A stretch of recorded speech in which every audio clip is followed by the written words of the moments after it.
Here we are, back again with another video on the court system. But, as always, the real reason you came here, the joke of the day. So, for my joke today, I have invited my lovely wife, Mrs. Zahn, to participate. So, Mrs. Zahn, do you know why Saturday and Sunday are the strongest days? No, why? Because the rest are weekdays. That was horrible. As always, take a couple minutes, laugh it off, and now we get back to POD. Alright, so today we're going to be finishing by talking about the Supreme Court.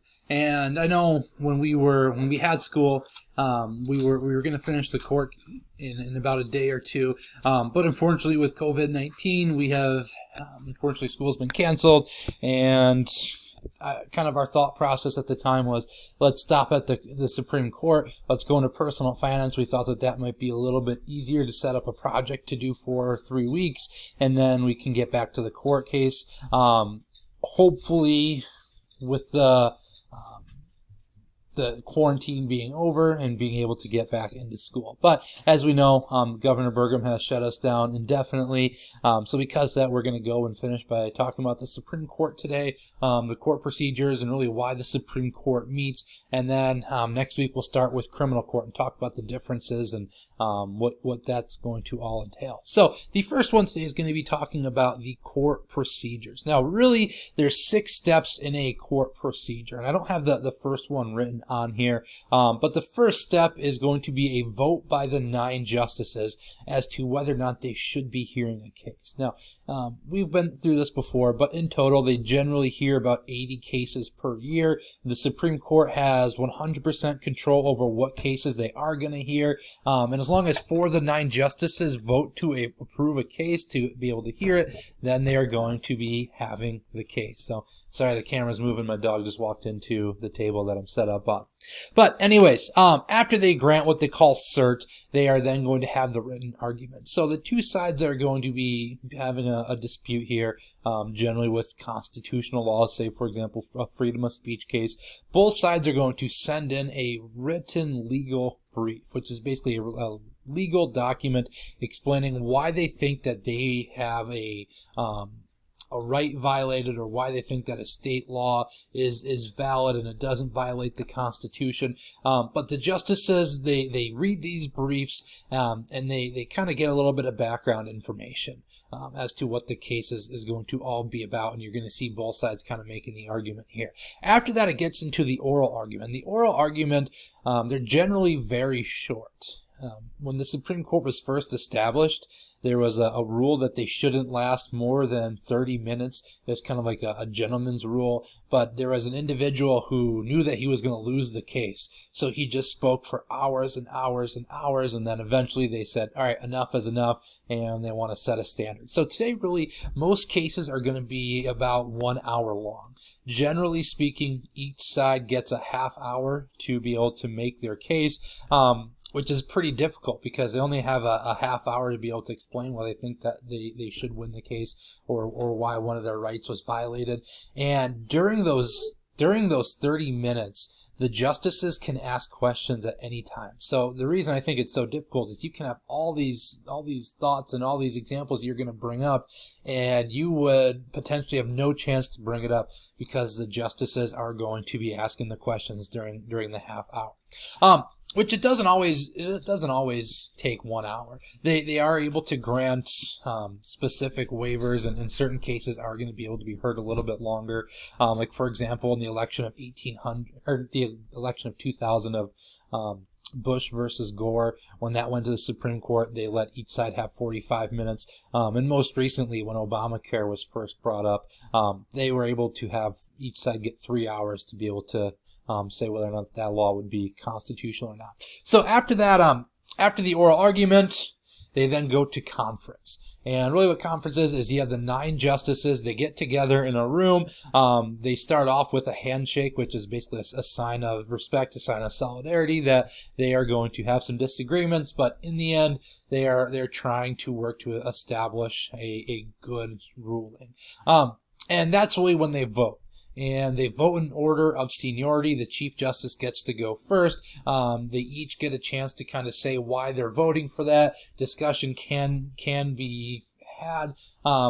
But this is something that really not a lot is known about, because once the conference committee starts, no one's allowed in there. There's even kind of a funny story, is they always make the most junior justice kind of the person that has to answer the door anytime someone has to bring something to conference. So, like, for example, if lunch is going to be delivered at conference, Justice Kavanaugh has to get up and answer the door, and then he has to deliver everybody's food. And then after conference, after they vote, they get to what they call opinion writing, which we'll get to that more on the next slide. And then once all that is done, they lead to an announcement. So the court gets in session, they sit down, and then they argue, or not, excuse me, they don't argue, they announce who is going to be the winner and why. Which I don't know if you guys heard, but there was a recent decision that was announced without Justice Ginsburg. It was ruthless. So, bet you never thought you'd hear two jokes in one video, but there you have it. So, talking about the opinion writings and really what that all means. Now, there's 4 different types of opinions that can take place. The first one is the majority opinion. So somebody on the winning side is going to be tasked with writing the majority opinion. So Chief Justice John Roberts, he gets to decide who writes the majority opinion. Say if it's a 5-4 case, he has 5 different individuals that they can pick from. And then once they're writing these opinions, it takes them quite a bit of time. Most of the opinions are very, very long. 15-page document explaining why they voted in a certain way, and they circulate that between everybody who's on the majority side. Sometimes you get a concurring opinion, which means that they agreed with the majority decision, but they agreed for a different reason. So they don't necessarily want to be all with the majority. Yes, they voted that way, but they voted that way for a specific reason, different than what the opinion is going to be written about. After that, you get the dissenting opinion, which is going to be the losing side. Those generally are much, much shorter, because they don't really get into the background and summarizing the case, but you do get a dissenting opinion, and then unanimous opinion. That's just if the case is 9-0, everybody voted for a specific or the same reason as to why the case should be that way. So after that, law is a foundation. So why do they make these decisions? Why do we have a Supreme Court? And here are a couple of major principles with these decisions. Now, the first one is called stare decisis. And what that means is let the decision stand. Which is more of an example of a case being heard in, say, 2000, and it's brought up again in 2019. Stare decisis would mean that the decision was already done. We don't need to reestablish it. We're going to stick with that precedent, which we've talked about, and how precedents aren't always good, but they are often relied on. The next thing is times do change. So because of that, the courts have decided that we do need to adapt to those new and changing times. And then lastly, to clarify the meaning of the Constitution. You know, for example, when they established the Bill of Rights in 1789, I'm willing to say that when they wrote the right to bear arms, they weren't thinking of machine guns and things like that. They were thinking about those 13-foot muskets that took a minute to fire and reload. So clarifying what does that mean specifically for the right to bear arms. And then a couple other things, you know, they want to make sure that social conditions have changed. They are going to be able to adapt with those times. So talking specifically about the social conditions, segregation. One of the worst cases in U.S. history was Plessy versus Ferguson, where they said you can have separate but equal facilities. Now, it took a long time for that to be overruled in 1954 with Brown versus Board of Education, but it was brought up to the Supreme Court. They realized that a wrong had been done and they needed to change it. So kind of those adapting to the times and social conditions changing. Different views of the law. Now, this is something that has become really, really polarized in the Supreme Court today, where you have some justices that are always 100% on the right end of the political spectrum. You have some justices that are always on the left end of the political spectrum. And we see that too when it comes to confirmation hearings with the Supreme Court and in the Senate. Again, more specifically with Justice Kavanaugh, it was right down party lines as to whether or not he was going to be the next Supreme Court justice. And then also social conditions, talking about personal beliefs. Now, the court is supposed to be as unbiased as possible, but personal beliefs are going to get in the way of that. Which one really prime example is the case of Texas versus Johnson, where Gregory Johnson burned a flag, which was decided by the Supreme Court as symbolic speech and covered under the First Amendment.